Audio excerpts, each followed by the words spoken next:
The first Japanese soldier cleared the edge of the cane field at approximately 03:15 hours on the morning of July 7, 1944. He carried a Type 38 rifle with a bayonet fixed to the end.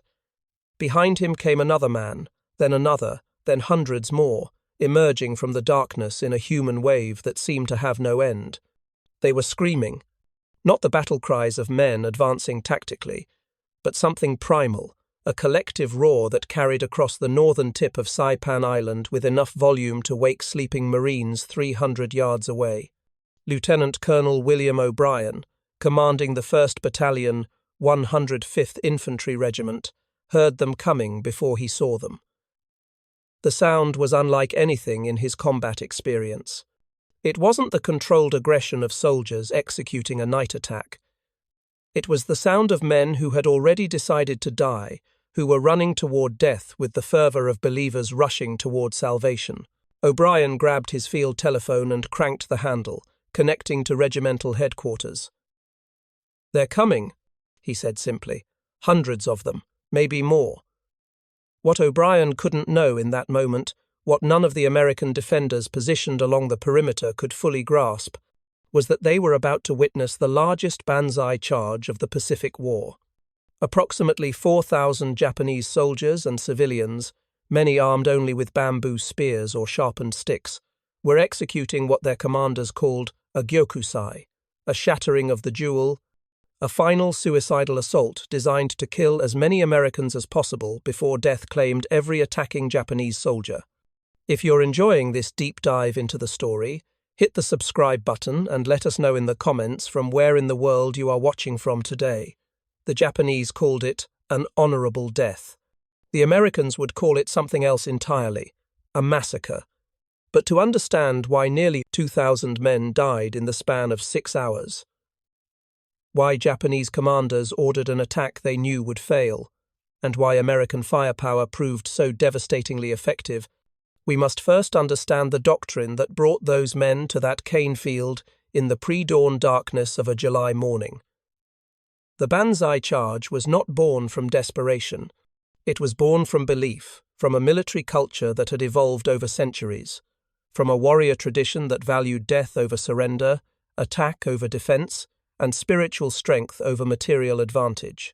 The men who ran screaming toward American positions that morning believed they were following a tactical doctrine that had served Japan for generations. They believed their willingness to die would overcome American firepower. They believed, as their officers had told them, that one Japanese soldier fighting with pure spirit was worth 10 Americans fighting for pay. They were catastrophically wrong.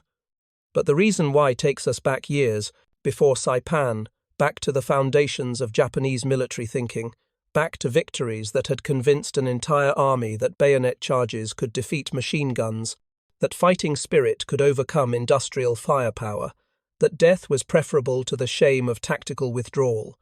The story of what happened on Saipan begins not with the charge itself, but with the decades of military culture that made such a charge seem not just acceptable, but honorable, even logical. The Japanese army's faith in close combat assault predated the 20th century. The samurai tradition, which had dominated Japanese military culture for 700 years, emphasized individual combat prowess, sword skill, and the willingness to die rather than accept defeat. When Japan modernized its military in the late 1800s, adopting rifles and artillery and modern organizational structures, it retained this psychological core. The new Imperial Japanese Army was equipped with modern weapons, but it was animated by ancient warrior values. The official field manual, the Senjin-kun, or Instructions for the Battlefield, was issued to every Japanese soldier in 1941. The document was explicit about the primacy of spirit over material. Do not think of death as you use up every ounce of your strength to fulfill your duties, it instructed. Make it your joy to do everything with all your spiritual and physical strength.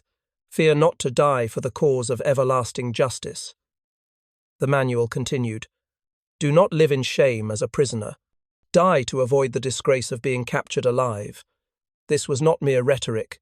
It was codified doctrine, reinforced through brutal training that emphasized endurance, obedience, and aggression. Japanese infantry training included bayonet drills conducted with religious intensity. Soldiers practiced charging straw dummies while shouting, "A! A!" They were taught that the bayonet was the ultimate weapon, that closing with the enemy in, hand-to-hand combat was the highest form of warfare, that a man willing to die could always defeat a man who wanted to live. The doctrine had historical support. In the Russo-Japanese War of 1904 to 1905, Japanese infantry had conducted night bayonet charges against Russian positions at Port Arthur and Mukden. The charges had been costly, sometimes devastating, but they had succeeded. Russian troops, facing waves of screaming Japanese soldiers emerging from darkness with fixed bayonets, had often broken and run. The Japanese High Command studied these battles and drew conclusions that would shape their tactics for the next 4 decades. Aggressive night attacks using cold steel could break enemy morale, superior fighting spirit could overcome defensive firepower, and accepting heavy casualties was an acceptable price for victory. These conclusions were reinforced in the 1930s during Japan's war in China. Japanese infantry, often outnumbered by Chinese forces, achieved victories through aggressive tactics and willingness to accept casualties. At Shanghai in 1937, Japanese troops conducted bayonet charges across open ground against Chinese positions. The charges succeeded, not because bayonets were superior weapons, but because Chinese forces were poorly trained, inadequately equipped, and often broke under the psychological pressure of close assault. Japanese commanders noted the victories, but failed to note the specific circumstances that made them possible. They saw confirmation of doctrine, not the weakness of their opponents. The night attack, or yasen, became a cornerstone of Japanese infantry tactics. The reasoning was sound on paper. Darkness negated American advantages in artillery and air support. Close-range fighting reduced the effectiveness of American firepower, and the psychological shock of sudden assault in darkness could break enemy formations before they could organize effective tafar, resistance. Japanese training emphasized night operations. Soldiers practiced moving silently through darkness, navigating by stars and terrain features, coordinating attacks without radio communication, closing to bayonet range before the enemy could react. The early campaigns of the Pacific War seemed to validate everything Japanese doctrine promised. When Japan attacked American, British, and Dutch territories in December 1941, Japanese infantry achieved victories that stunned Western observers. In Malaya, Japanese soldiers moved through jungle that British commanders thought impassable. They conducted night attacks that overwhelmed defensive positions. They infiltrated through rubber plantations in darkness, emerging behind British lines with fixed bayonets. British and Indian troops, trained for conventional European warfare, found themselves fighting an enemy that seemed to materialize from nowhere, that attacked at night with fanatical intensity, that never retreated or surrendered. The campaign lasted 70 days. Japanese forces advanced 700 miles down the Malayan Peninsula against numerically superior Commonwealth forces. British commanders, accustomed to set-piece battles with clear front lines, found their formations repeatedly flanked and surrounded by Japanese infantry moving through terrain thought impassable. When Singapore fell on February 15, 1942, 80,000 Commonwealth troops surrendered to a Japanese force of 36,000. It was the largest surrender in British military history. In the Philippines, Japanese infantry employed similar tactics against American and Filipino forces. Night attacks disrupted American defensive positions. Infiltration tactics broke through defensive lines. Japanese soldiers, moving silently through jungle and across rice paddies in darkness, appeared behind American positions before defenders could react. The Bataan Peninsula fell in April 1942. Corregidor, the fortress island guarding Manila Bay, fell in May. 78,000 American and Filipino troops went into captivity. These victories created dangerous assumptions within the Japanese High Command. They assumed their tactics were superior rather than recognizing they had been fighting opponents who were unprepared, poorly positioned, and lacking in jungle warfare experience. They assumed fighting spirit had overcome material disadvantage rather than recognizing they had enjoyed local numerical and air superiority in most engagements.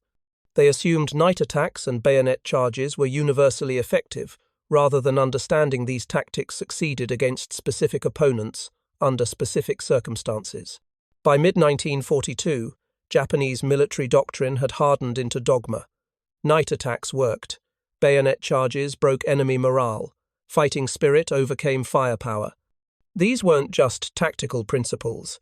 They were articles of faith, proven by victory, reinforced through training, embedded in military culture. When Japanese forces began fighting American Marines on Pacific Islands, they brought these assumptions with them. They brought the tactics that had worked in Malaya and the Philippines. They brought the doctrine that emphasized attack over defense, close combat over firepower, death over surrender. What they didn't fully understand was that American Marines were not British colonial troops unprepared for jungle warfare. They were not Filipino units with limited training and obsolete equipment. They were professional infantry with modern weapons, extensive firepower support, and tactical doctrine built around combined arms coordination. The Japanese would learn this lesson on Guadalcanal, on Tarawa, on Peleliu, and on dozens of other islands. But the lesson came slowly, bought with the lives of thousands of Japanese soldiers who charged into American machine guns, believing their fighting spirit would carry them through. By July 1944, when Japanese forces on Saipan prepared their final attack, the pattern had been established across 2 years of island warfare. Japanese night attacks and banzai charges had failed repeatedly against entrenched Marines with adequate firepower. But Japanese commanders, operating under doctrine that had been validated by early victories and reinforced by military culture that valued attack over all else, continued ordering attacks they knew would result in near-total casualties. The charge on Saipan would be the largest, the bloodiest, and perhaps the most futile of them all. The American positions facing the Japanese assault on July 7, 1944, belonged primarily to the 105th Infantry Regiment, 27th Infantry Division, United States Army. These were not Marines, though Marines held adjacent positions. They were Army infantry, National Guard soldiers from New York, who had been mobilized in October 1940 and had spent nearly 4 years training and fighting across the Pacific. By Saipan, they were veteran troops who understood Japanese tactics and had prepared accordingly. Their defensive line ran roughly east to west across the northern tip of Saipan, anchored on the left by the ocean cliffs and extending inland through cane fields and rough terrain. The line was not continuous in the traditional sense. Instead, it consisted of strong points, mutually supporting positions built around crew-served weapons with riflemen filling the gaps between. Each strongpoint was sited to provide overlapping fields of fire, ensuring that any approach to the line would be covered by multiple weapons. The primary defensive weapon was the Browning M1919A 430 caliber machine gun. Each infantry company had 6 of these weapons, belt-fed air-cooled machine guns capable of firing up to 500 rounds per minute, with effective range exceeding 1,000 yards. The guns were positioned on tripods with traverse and elevation mechanisms that allowed precise fire control. Ammunition was stored in metal cans, each containing 250 rounds linked into belts.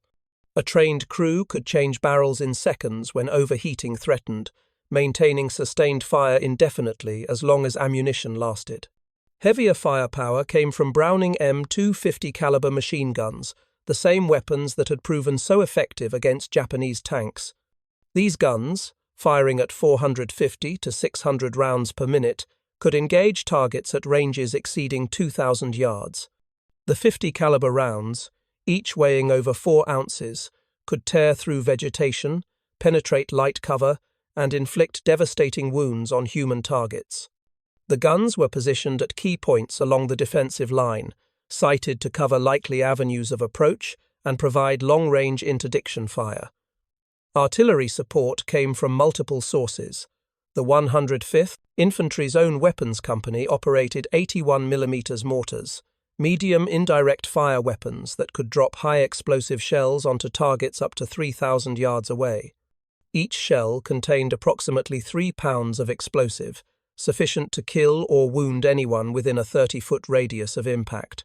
The mortars were pre-registered on likely assembly areas and approach routes, allowing crews to begin firing within seconds of receiving fire missions.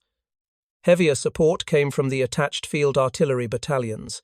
The 121st Field Artillery Battalion operated 12 M2A1 105mm howitzers, weapons capable of firing 33-pound high-explosive shells to ranges exceeding 12,000 yards. These guns were positioned several miles behind the front line, protected but close enough to provide responsive fire support. Forward observers with the infantry companies could call for fire missions using radio or field telephone, bringing artillery shells onto targets within minutes. The defenders also had access to naval gunfire support. Offshore, destroyers and cruisers stood ready to fire their main batteries in support of ground forces. A single 5-inch naval gun could fire 15 to 20 rounds per minute, each shell containing 7 pounds of high explosive. Larger cruiser guns, 6-inch and 8-inch weapons, fired shells weighing over 100 pounds with devastating explosive power.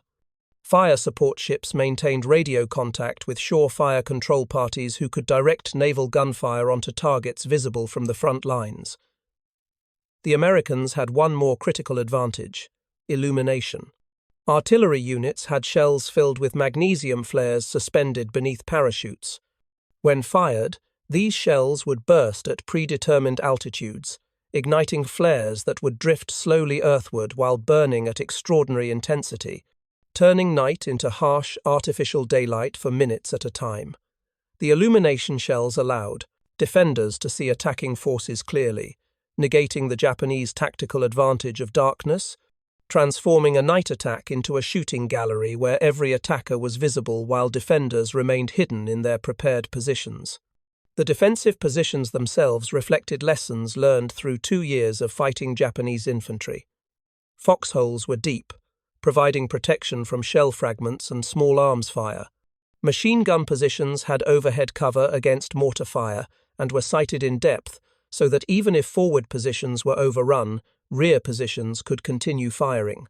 Communications, trenches connected positions, allowing movement between strong points without exposure to fire. Ammunition was stockpiled in quantities that would have seemed impossible in earlier campaigns.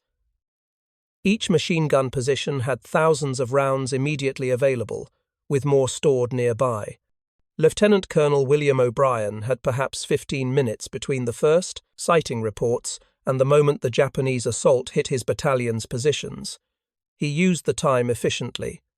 Artillery forward observers called for illumination rounds. Within minutes, the first shells burst overhead, igniting flares that revealed the full scope of what was approaching. What the defenders saw was beyond anything they had anticipated. The Japanese were not advancing in organized tactical formations. They were running in a mass, thousands of men packed so tightly that individuals were indistinguishable in the crowd. The front ranks carried rifles with fixed bayonets.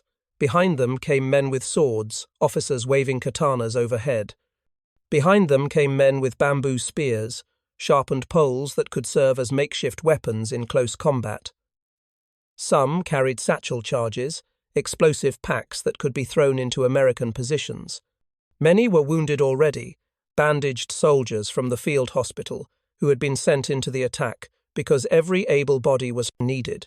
Some were civilians, armed with whatever implements they could find, driven forward by desperation or fanaticism or simple resignation to death. The sound was overwhelming. 4,000 voices screaming, "Banzai! Banzai!" In unison, the word meaning 10,000 years, a traditional expression of loyalty to the emperor, now transformed into a battle cry that seemed to embody everything about Japanese military culture, loyalty, aggression, acceptance of death. The roar was continuous, rising and falling as different groups of attackers surged forward, but never stopping, a wall of sound that preceded the human wave by seconds. American machine gunners opened fire at approximately 400 yards, the maximum effective range where they could reasonably expect to hit individual targets under artificial illumination. The 30 caliber guns fired in sustained bursts, 5 to 7 round bursts delivered with practiced precision. Tracers marked the trajectory of fire, every fifth round burning bright red as it flew down range, allowing gunners to see exactly where their fire was going and adjust accordingly. The sound of multiple machine guns firing simultaneously created a distinctive roar, a continuous tearing noise that drowned out individual shots. The effect on the packed Japanese formation was immediate and catastrophic. Men in the front ranks fell in groups, cut down by machine gun fire that was striking multiple targets with every burst. The attackers behind them stumbled over bodies or were hit themselves by fire that continued without pause. The Japanese did not slow. They could not slow. The mass of men behind continued pushing forward, creating a horrific momentum, where forward movement was mandated not by tactical necessity, but by physical pressure from thousands of men moving in the same direction. Artillery fire began falling within 90 seconds of the initial contact. Forward observers called for missions on pre-registered coordinates, target points that had been surveyed and recorded days earlier. The 105mm howitzers fired in battery volleys, 4 guns firing simultaneously, sending shells arcing overhead to impact in the cane fields where Japanese forces were massing for the attack. Each shell created a burst of flame and shrapnel, a cloud of steel fragments moving at supersonic velocity that could wound or kill anyone within 30 yards of the impact point. The Japanese charge continued. Men fell by the dozens, then by the hundreds, but the attack did not stop. Japanese officers, easily identifiable by their swords and by their positions at the front of the assault, were priority targets for American riflemen. M1 Garand rifles, semi-automatic weapons capable of firing 8 rounds as fast as a rifleman could pull the trigger, picked off officers and NCOs with methodical precision. Each officer who fell created a leadership vacuum, but the charge continued anyway, driven forward by momentum, and by the cultural imperatives that made retreat unthinkable. If you find this story engaging, please take a moment to subscribe and enable notifications. It helps us continue producing in-depth content like this. At 200 yards, the 50 caliber machine guns began sustained fire. These weapons, positioned to fire grazing fire across the approaches to American positions, delivered devastating firepower. The heavy bullets struck with enough energy to dismember human bodies, to tear through multiple targets in a single shot when men were packed densely enough. The gunners fired in longer bursts than the 30 caliber crews, 10 to 15 round bursts, sweeping the guns from side to side to cover the width of the attacking formation. Barrel changes became necessary every few minutes as the weapons heated from sustained firing, but ammunition was abundant, and crews had trained for this exact scenario. The closest Japanese soldiers reached to American lines was approximately 25 yards at one point where the defensive line curved around a small depression in the terrain. A group of perhaps 30 attackers, moving through dead ground that provided temporary concealment from direct fire, emerged suddenly near a machine gun position manned by Private First Class John Domanowski and his assistant gunner. Domanowski's gun had just undergone a barrel change and was temporarily out of action. The Japanese, seeing the opportunity, charged the final distance with bayonets leveled. Domanowski grabbed his M1 carbine and fired point-blank into the approaching soldiers. His assistant gunner fired his own carbine while simultaneously working to mount the new barrel. Riflemen in adjacent positions shifted fire to support the threatened gun position.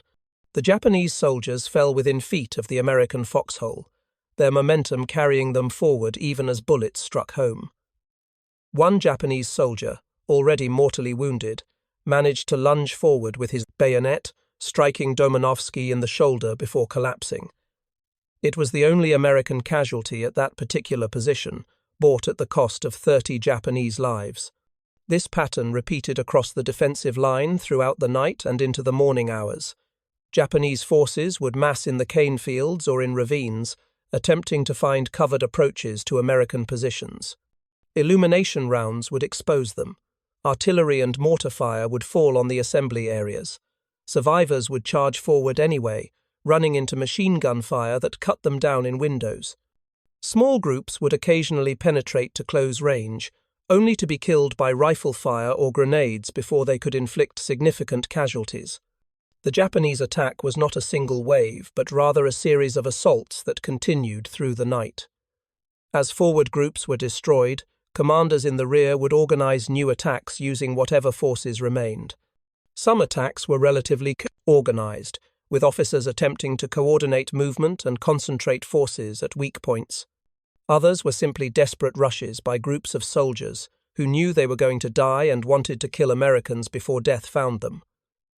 American ammunition consumption was extraordinary.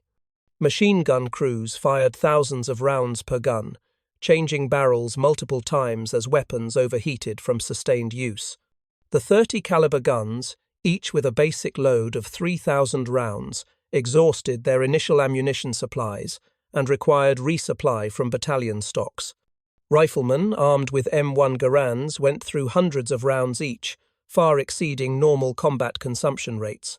Artillery batteries fired mission after mission, expending shells at rates that would have been unsustainable in earlier campaigns, but were easily supported by the logistical apparatus that now supported American forces in the Pacific. The naval guns offshore added their firepower to the defensive fires. 5-inch guns from destroyers fired illumination rounds to supplement Army artillery, maintaining constant artificial daylight over the battlefield.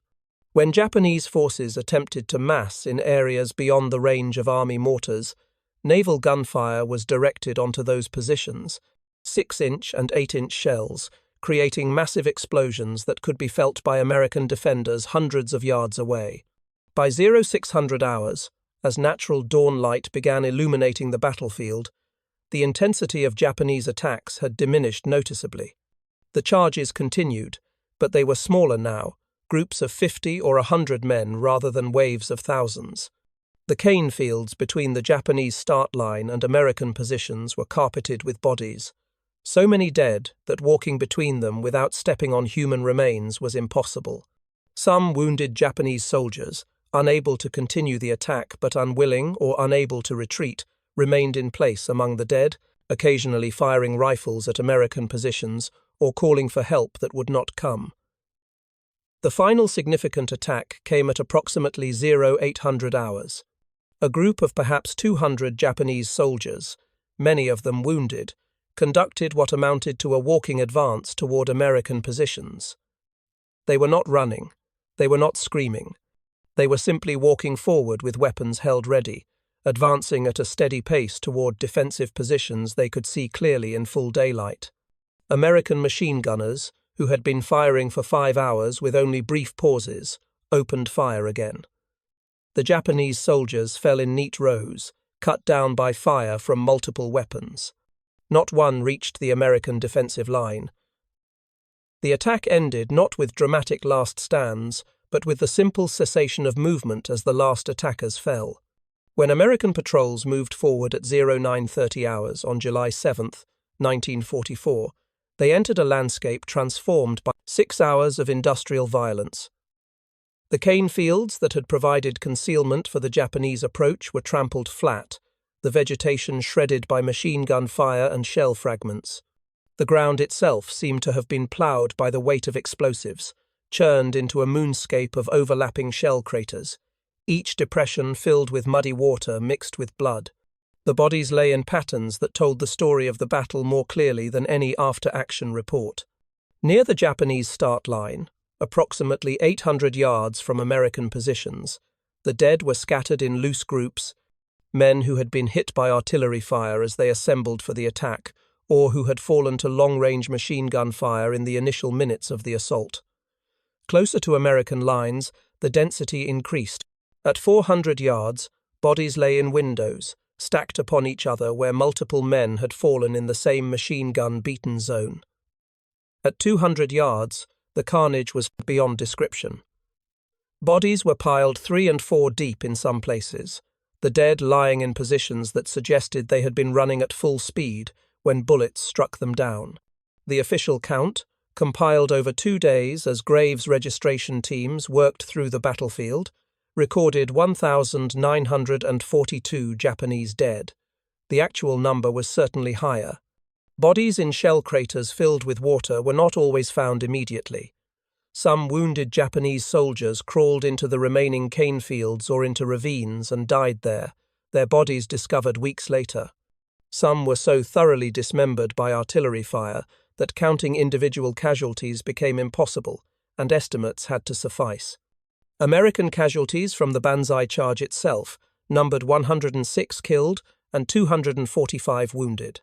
These figures, while significant, represented less than 6% of the casualties inflicted on the attackers.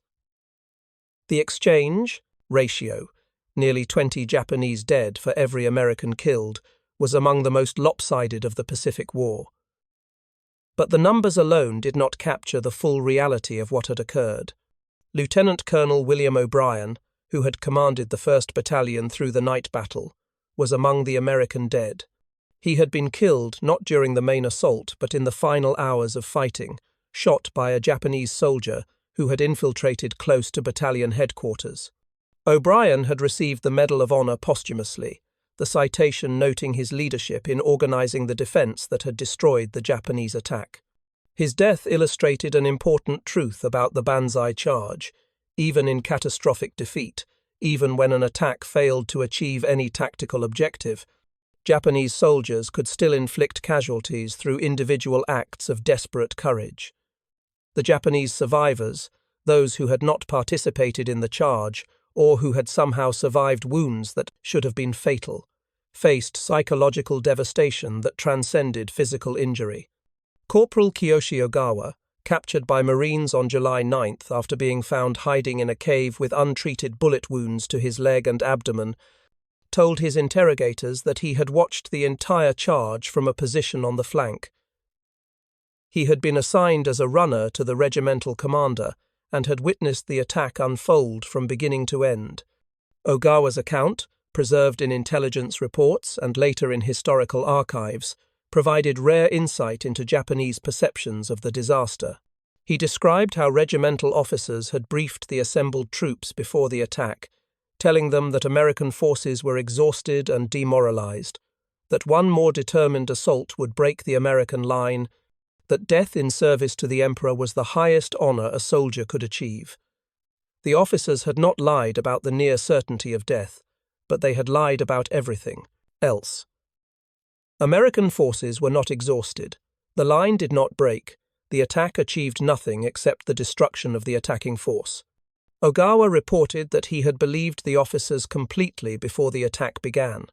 He had believed that Japanese fighting spirit would overcome American material advantages. He had believed that bayonet charges could defeat machine guns if the attackers were willing to die.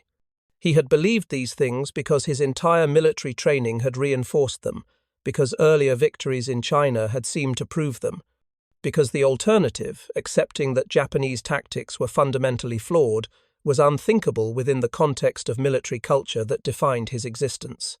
Watching the charge collapse under American firepower had destroyed these beliefs instantly and completely. Ogawa described watching men disappear in groups as artillery shells landed among them.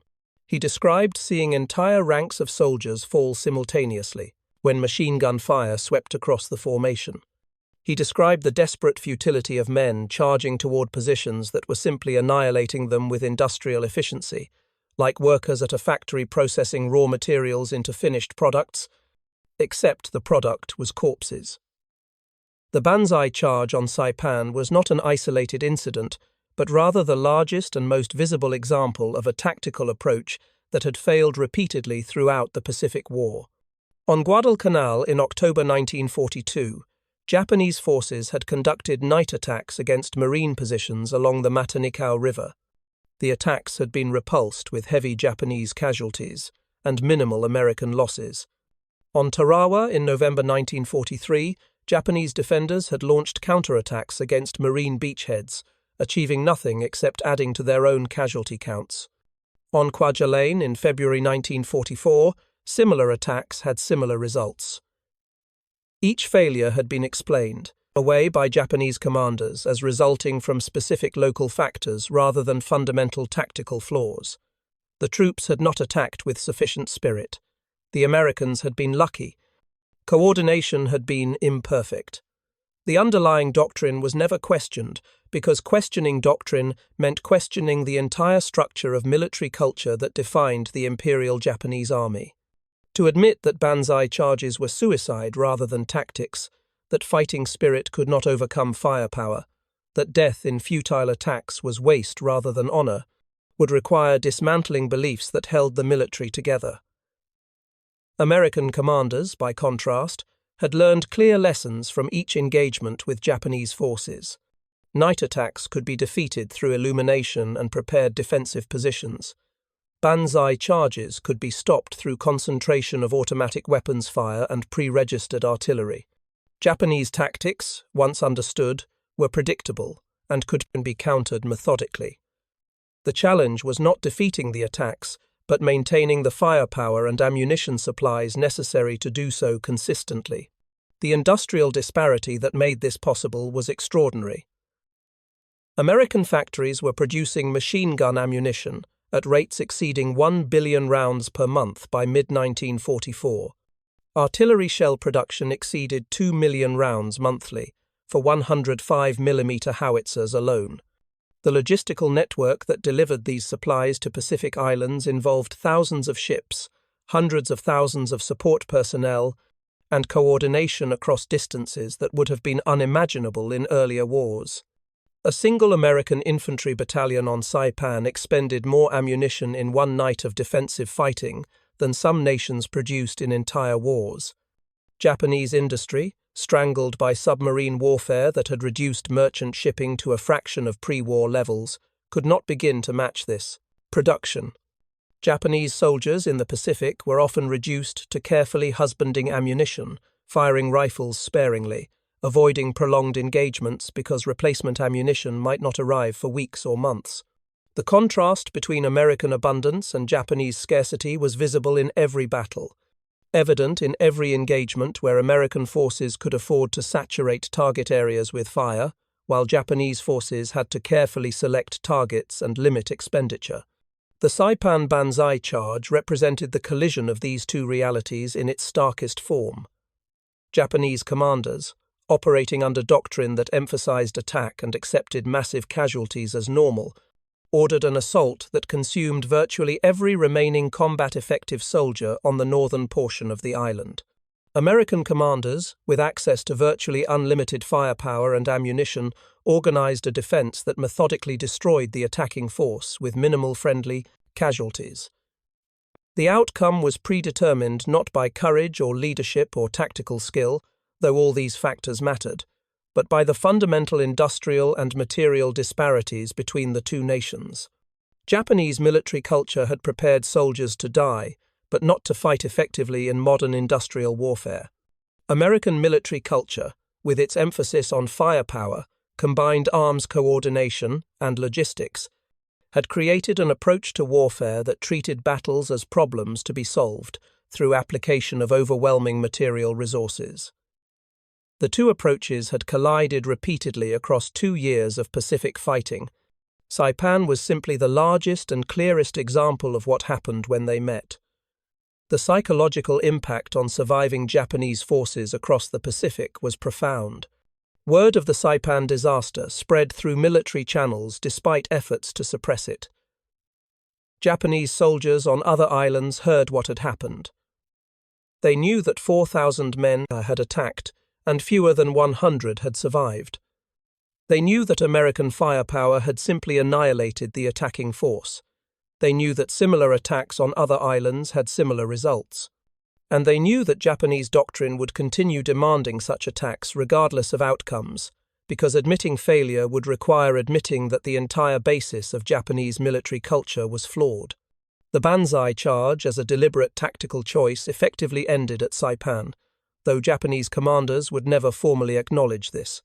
On subsequent islands, Japanese defensive tactics shifted toward static defense, toward fighting from caves and fortifications, toward forcing Americans to dig them out position by position, rather than exposing themselves in suicidal charges that accomplished nothing except generating casualty statistics.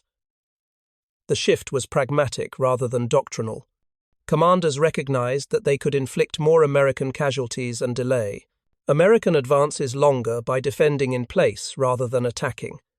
Iwo Jima in February 1945 represented the fullest expression of this new approach. Japanese forces under General Tadamichi Kuribayashi constructed elaborate defensive positions in caves and tunnels, established interlocking fields of fire, and fought from prepared positions rather than launching counterattacks. The battle lasted 36 days and cost the lives of nearly 7,000 Americans, far more than had died on Saipan. But 21,000 Japanese defenders also died, and they died defending positions that at least allowed them to inflict casualties in exchange for their own deaths, rather than simply dying in futile charges across open ground. Okinawa in April through June 1945 saw similar defensive tactics.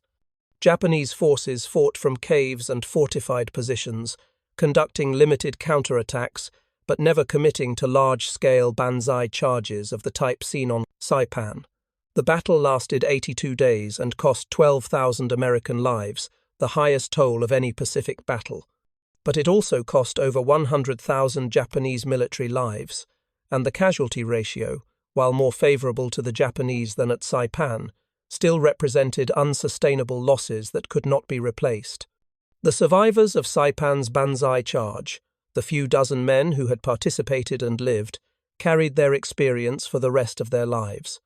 Corporal Ogawa, who survived his wounds and American captivity to return to Japan after the war, rarely spoke about his experiences.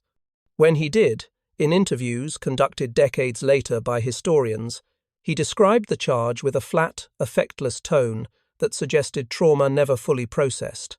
He talked about believing his officers before the attack and disbelieving everything afterward. He talked about watching friends die in windows, falling so fast that their deaths seemed unreal, like images from a film, rather than actual events. Most significantly, Ogawa talked about the moment when he understood that everything he had been taught was a lie. Not a misunderstanding or an error in judgment, but a deliberate lie constructed to motivate soldiers to die in attacks that commanders knew were futile. The officers who had briefed the troops before the charge had known the Americans were not exhausted or demoralized. They had known the attack would fail. They had ordered it anyway because Japanese military culture valued the appearance of aggressive action over the reality of tactical effectiveness, because dying in attack was considered more honorable than dying in defense, because admitting that banzai charges were obsolete would require admitting that much of Japanese military doctrine was obsolete. For American veterans of Saipan, the memory of that night stayed with them as well, though in different ways. Machine gunners remembered the physical sensation of sustained fire, the weight of the gun jumping against their shoulders with each burst, the heat radiating from barrels that glowed red in darkness, the mechanical rhythm of firing and reloading that continued until muscles functioned from memory rather than conscious thought. They remembered the sound, the continuous roar of weapons fire that left ears ringing for days afterward, and they remembered the sight visible when morning light finally revealed the full extent of the carnage. Private Harold Johnson, who had manned a .30 caliber machine gun through the entire night battle, told interviewers 50 years later that he had fired approximately 6,000 rounds during those 6 hours. He remembered the number precisely because counting ammunition cans had been his way of processing what was happening, a mechanical task that allowed his mind to function while participating in mass killing. He remembered that his gun crew had gone through 3 barrel changes. He remembered that his assistant gunner had needed to be relieved after 2 hours because the stress of continuous action had caused him to vomit repeatedly while still feeding ammunition belts into the gun. Most of all, Johnson remembered walking across the battlefield after the fighting stopped and understanding that he had personally killed dozens of men, perhaps more than 100, during that night. The mathematics were simple. 6,000 rounds fired, typical machine gun accuracy against massed targets at close range, multiple hits often required to incapacitate a single target. The number was large enough to be abstract, impossible to truly comprehend as representing individual human deaths. Yet each body on the battlefield had been a person, someone who had believed his officers when they promised that attack would succeed, someone who had run screaming toward American positions, thinking courage and fighting spirit would somehow overcome industrial firepower. The irony that had opened this story that Japanese commanders thought 2,000 attacking troops would break through American lines, when in fact nearly 2,000 would die without breaking anything, reflected a fundamental misunderstanding about the nature of modern warfare. Japanese doctrine, rooted in 19th century experience and early 20th century victories against weak opponents, had never fully adapted to the reality of industrial warfare, where material resources mattered more than fighting spirit. American doctrine, developed through hard experience in 2 world wars and refined through industrial mobilization that exceeded anything previously attempted in human history, had created a way of war that treated battles as engineering problems to be solved through application of resources. When these 2 doctrines collided on Saipan in the pre-dawn darkness of July 7, 1944, the outcome was never in doubt. 4,000 Japanese soldiers charged into prepared defensive positions manned by troops, with adequate ammunition and overwhelming firepower support. In 6 hours, nearly 2,000 Japanese died. The attack failed completely, achieving no tactical objective, breaking no defensive positions, accomplishing nothing except creating a casualty count that would stand as testament to the futility of tactics divorced from material reality. The men who ran screaming into American machine guns that night died believing they were following honored tradition, executing proven tactics, serving their emperor with the highest form of martial devotion. They were wrong. But the lie that killed them had been told by their commanders, reinforced by their culture, and validated by victories won against opponents who lacked the resources to resist effectively. When they finally faced an opponent with industrial capacity to sustain defensive firepower indefinitely, the lie was exposed. The revelation came too late for the nearly 2,000 who died, too late for the survivors who carried trauma for the rest of their lives, too late to change a war whose outcome had already been determined by factory production rates and logistical capacity as much as by battlefield courage. Thank you for watching. For more detailed historical breakdowns, check out the other videos on your screen now and don't forget to subscribe.